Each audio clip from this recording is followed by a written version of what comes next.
શું તમને ખબર છે આપણી આવક ક્યારે બંધ થાય? આ જનરલી આપણે વિચારતા નથી હોતા, આપણે માત્ર કમાઈએ જ છીએ. પરંતુ એવા 3 કિસ્સાઓ છે કે જેમની અંદર આપણી આવક બંધ થાય છે. આજે હું તમને સમજાવું 3D. 3D ધેટ મીન્સ પહેલો D ડેથ.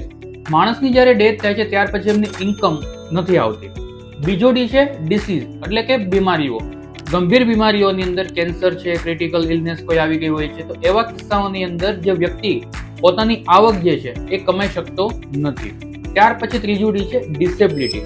ડિસેબિલિટી એટલે કે અપંગતા.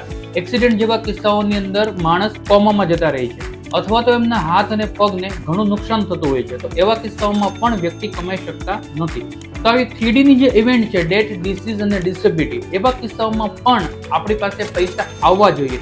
એવું કંઈક પ્લાનિંગ આપણે કરીએ તો એમને ખરા અર્થમાં ફાઇનાન્શિયલ પ્લાનિંગ કર્યું ગણાય.